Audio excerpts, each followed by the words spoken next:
jóvenes, bienvenidos a una nueva sesión de laboratorio virtual donde vamos a realizar una práctica titulada Identificación de sustancias por su enlace químico. Esta práctica tiene como objetivo reconocer el tipo de enlace químico que presentan algunas sustancias de acuerdo a sus características físico-químicas. Vamos a analizar tres características que son fusión, solubilidad y reactividad. Existen tres tipos de enlaces químicos que son iónico, covalente y metálico. Cuando hablamos de un enlace iónico, vamos a pensar en el enlace químico que sucede entre átomos metálicos y no metálicos. El ejemplo más representativo de compuestos con este tipo de enlaces son las sales binarias, por ejemplo, el cloruro de sodio, el cloruro de zinc, el cloruro de bario, entre otros. Cuando hablamos de un enlace covalente, vamos a pensar en el tipo de enlace que sucede entre átomos no metálicos. El enlace covalente está presente en sustancias moleculares y en sólidos de redes covalentes. La diferencia entre estos dos tipos de sustancias radica principalmente en su peso molecular y en su polaridad. Las sustancias moleculares generalmente tienen bajos pesos moleculares y pueden estar en diferentes estados de agregación de la materia, por ejemplo en sólido, líquido o gaseoso a temperatura ambiente. Por ejemplo, el dióxido de carbono, el dióxido de azufre, la sacarosa, entre otros. Cuando hablamos de sólidos con redes covalentes, vamos a pensar en el diamante, en el silicato, en el cuarzo. Estos sólidos presentan una estructura atómica mucho más grande o estructura molecular mucho más grande que las sustancias moleculares, debido a que tienen un alto peso molecular. Ahora, cuando hablamos de un enlace metálico, este enlace sucede entre iones metálicos, por ejemplo, el hierro, el cobre, el oro. ¿A qué se debe que haya una diferencia en estos tipos de enlace? Es decir, ¿por qué existen estos tres tipos de enlace? Existen debido a una propiedad atómica periódica llamada electronegatividad. Esta propiedad es definida como la capacidad que tiene un átomo para atraer hacia sí los electrones de otro átomo. Entonces, debido a que los átomos tienen diferente capacidad de electronegatividad o diferente capacidad de atracción de electrones, es que se forman los diferentes tipos de enlaces químicos. Como sabemos, los enlaces químicos no es más que el resultado de la interacción electrostática entre los átomos. Entonces, ¿cómo van a ser estas interacciones electrostáticas? Van a tener ciertas características dependiendo de la electronegatividad de los átomos. Por ejemplo, si unimos el flúor con otro flúor, este va a formar un enlace covalente debido a que se trata de un mismo tipo de elemento o átomo. Y debido a que es el mismo tipo de átomo, su electronegatividad es la misma y por lo tanto forma un enlace covalente no polar. Cuando hablamos de la unión entre átomos no metálicos con diferente polaridad, vamos a hablar de un enlace covalente polar. Y cuando el flúor, por ejemplo, se une a un átomo metálico, va a formar un enlace iónico debido a que existe una mayor diferencia en sus electronegatividades. Por lo tanto, entre mayor sea la diferencia de electronegatividad entre los átomos, más polar va a ser su enlace. Ahora, ¿qué sucede en un enlace iónico? En un enlace iónico sucede una transferencia de electrones, por ejemplo, en la molécula del cloruro de sodio, debido a que el cloro es mucho más electronegativo que el sodio, este va a atraer hacia sí los electrones del sodio y por lo tanto va a formar un enlace iónico. En cambio, en un enlace covalente no hay una transferencia de electrones como tal, sino que los comparten. Los átomos no metálicos comparten estos electrones debido a que sus electronegatividades son parecidas. En cambio, en los compuestos metálicos sucede se forma una nube de electrones alrededor de los iones metálicos. Es decir, en el enlace metálico no hay transferencia de electrones y tampoco los comparten. Únicamente se forma como una nube de electrones alrededor de los iones metálicos.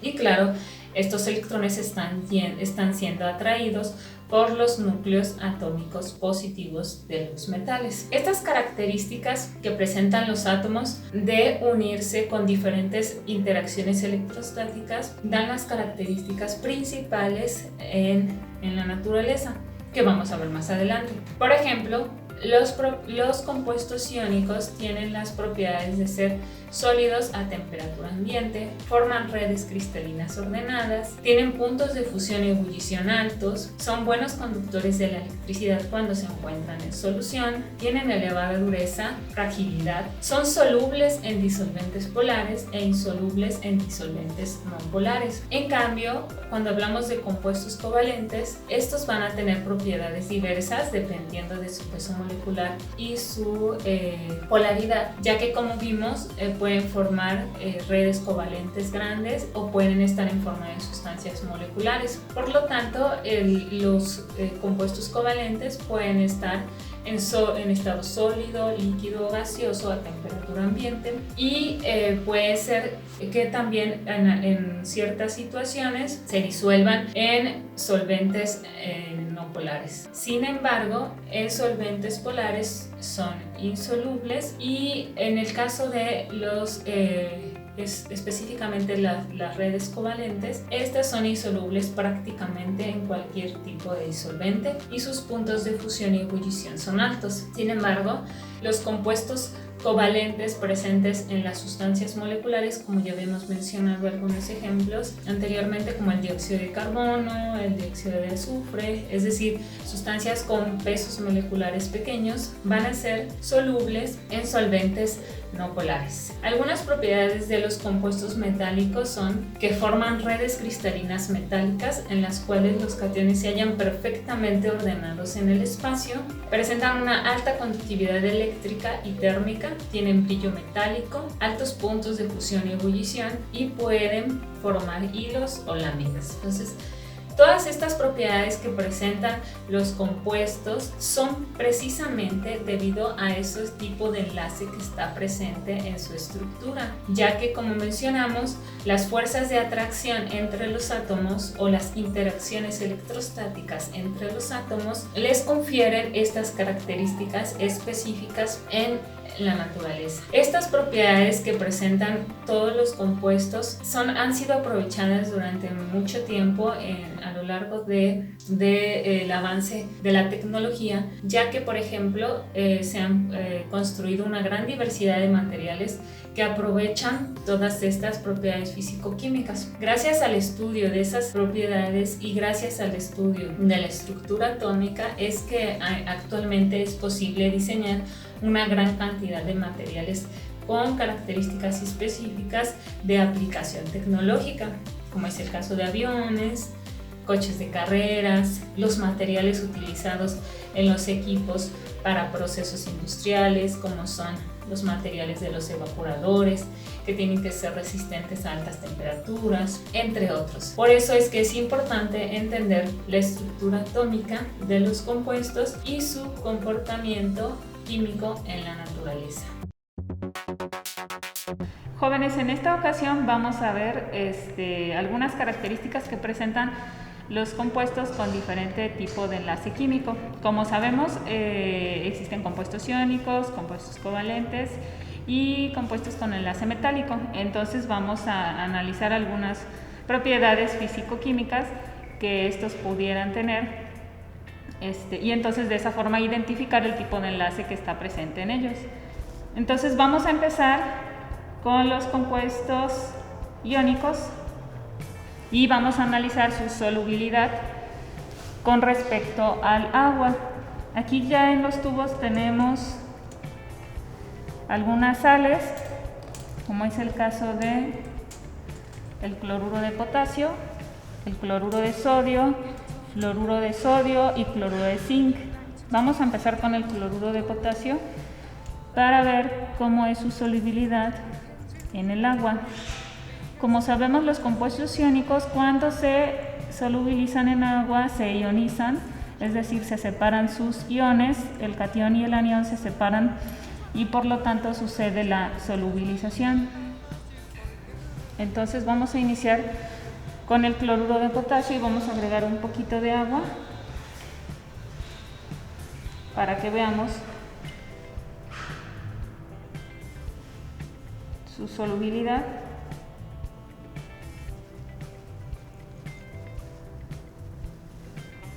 Como observamos, ya se está disolviendo y si podemos ver el tubo ya está completamente disuelto.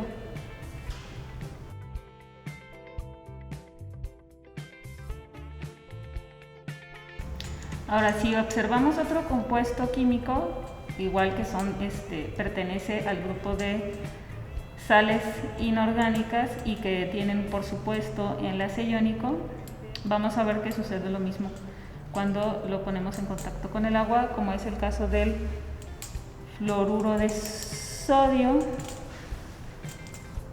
y del cloruro de sodio. Aquí está la sal de cloruro de sodio, que es la sal de mesa, y entonces le ponemos un poco de agua.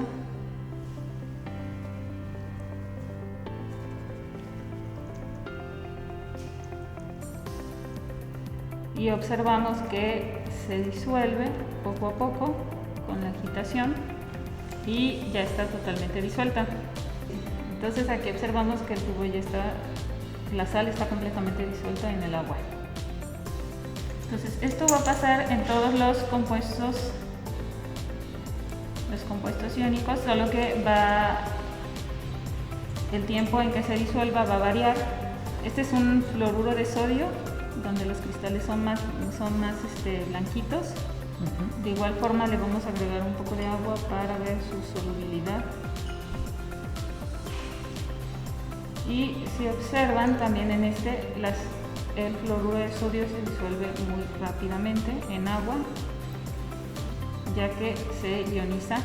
Y debido a que el agua es un compuesto muy polar, si no es el compuesto más polar que existe en la naturaleza, por lo tanto el agua podrá disolver los compuestos iónicos de forma rápida. Entonces, si nosotros ahora tratamos de disolver un compuesto iónico en un solvente no polar, como es el caso del éter de petróleo o hexano, estos compuestos por su baja polaridad no tienen la capacidad de disolver compuestos iónicos, y entonces vamos a observarlo como ejemplo con una sal de cloruro de sodio.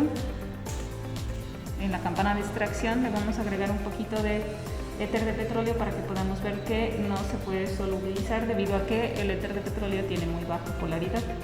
Vamos a ir a la campana de extracción.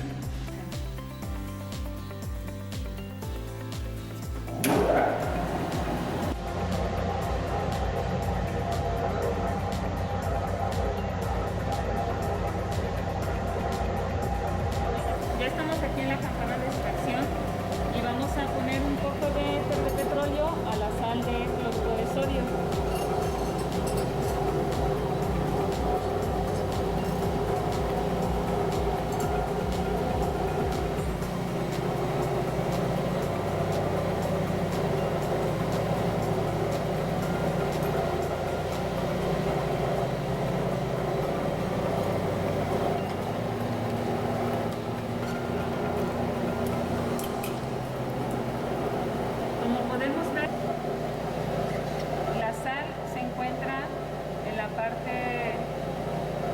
En la parte inferior del tubo y no se puede disolver en el éter de petróleo, sino que se separan. Esto se debe a que los compuestos iónicos no son solubles en compuestos no polares, como es el caso del éter de petróleo.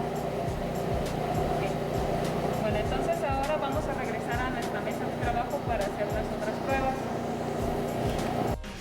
Bueno, ahora vamos a analizar la solubilidad de los compuestos covalentes. Ya vimos que los compuestos iónicos son solubles en solventes polares como el agua y son insolubles en solventes no polares como el éter de petróleo, hexano, entre otros.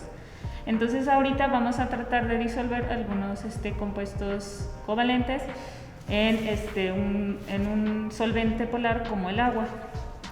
Aquí tengo la parafina. La parafina, la cual es un sólido, Es un sólido con enlace covalente de alto peso molecular. Y entonces vamos a ver qué pasa si nosotros le agregamos agua.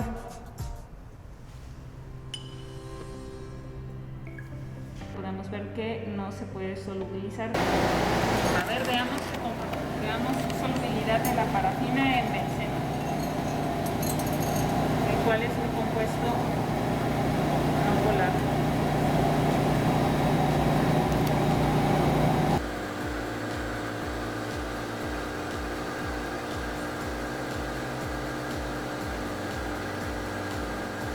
Como podemos ver, ya se está disolviendo, solo que requiere un poco más de agitación y más tiempo de contacto para que se pueda solubilizar completamente.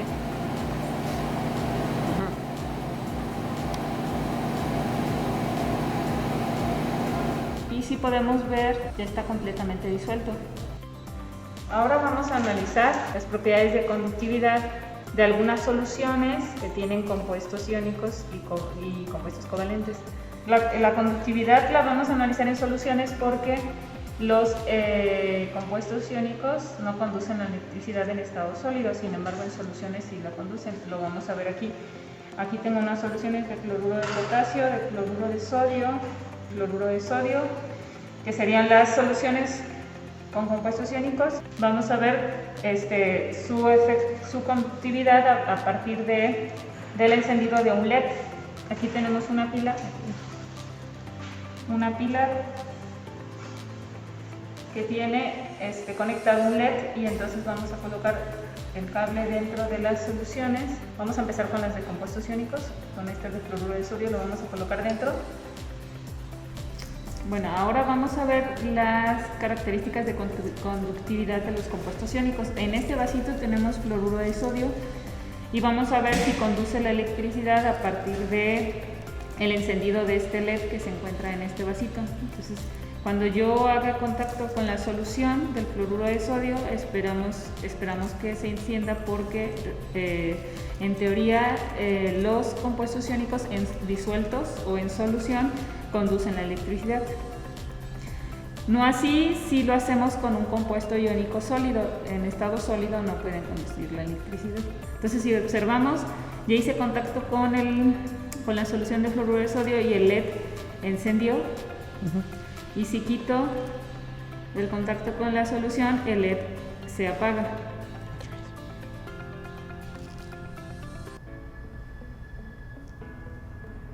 Eso es para el caso de soluciones con compuestos iónicos.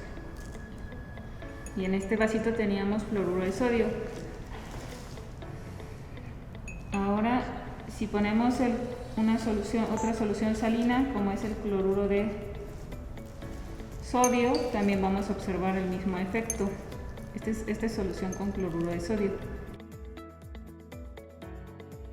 Y si lo quito, vean cómo se apaga, y a la hora que hago contacto con la solución, el LED enciende.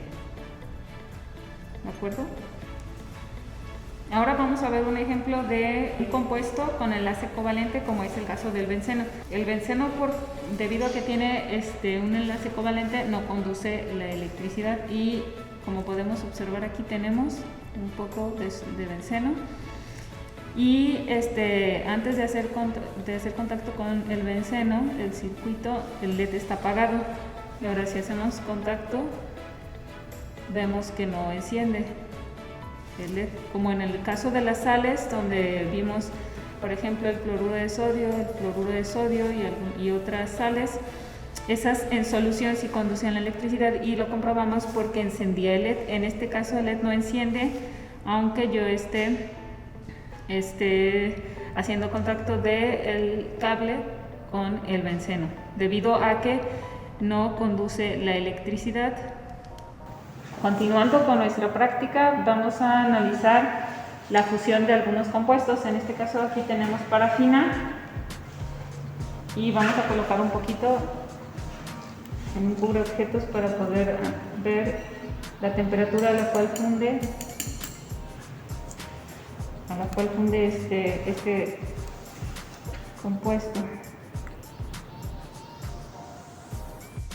Lo estamos colocando colocando en un cubreobjetos para poder ver cuando se funda aquí en el aparato, pero no lo podemos colocar directamente en el aparato de fusión debido a que se pegaría en esta zona y es difícil retirarlo o limpiarlo. Entonces, para evitar esas incrustaciones en el equipo, mejor utilizamos un portaobjetos donde colocamos el reactivo, o en este caso el compuesto que es parafina, y entonces lo colocamos en el aparato de fusión.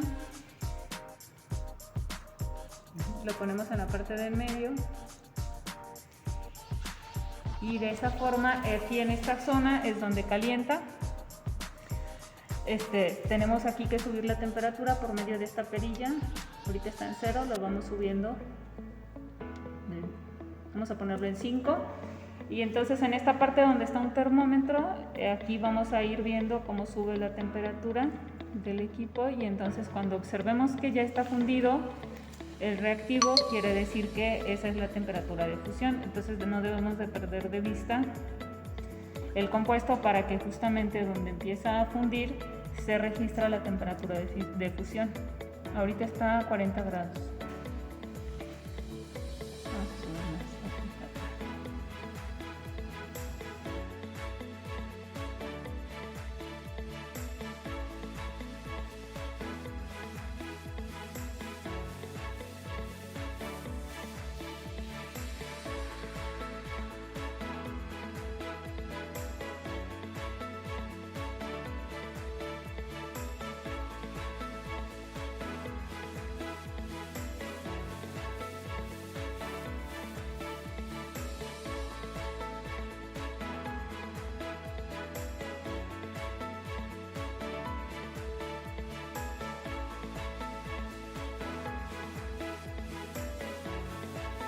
Si observamos el aparato de fusión, pues, vemos que la parafina ya se fundió a una temperatura aproximada de menos de 80 grados.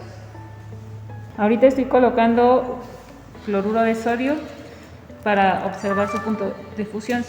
Sin embargo, en este aparato de fusión únicamente se puede alcanzar una temperatura de 260 grados, por lo tanto no vamos a poder lograr ver que se funda porque el punto de fusión del cloruro de sodio es arriba de 800 grados.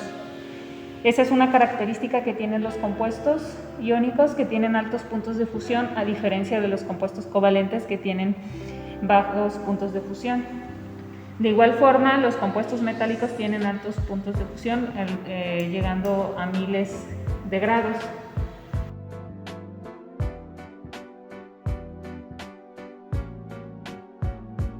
Algunas formas con las que podemos identificar los elementos que componen a los compuestos iónicos es haciéndolos reaccionar con otros compuestos que sabemos que van a dar como resultado una precipitación o alguna coloración específica, como es el caso de todos los compuestos iónicos que presentan iones cloruro. Cuando los hacemos reaccionar con una solución de nitrato de plata, va a haber una precipitación, como ahorita lo vamos a ver aquí. Al agregar unas gotas a una solución de cloruro de potasio, esperamos que haya una precipitación porque se va a formar cloruro de plata. Aquí podemos observar que con tan solo 2 gotas añadidas de nitrato de plata es posible ver un cambio de coloración.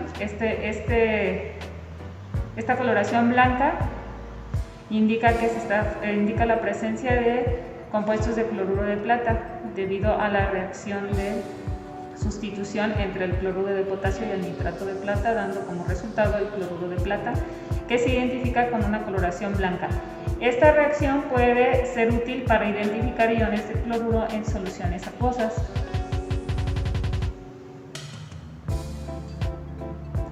Ahora, otra reacción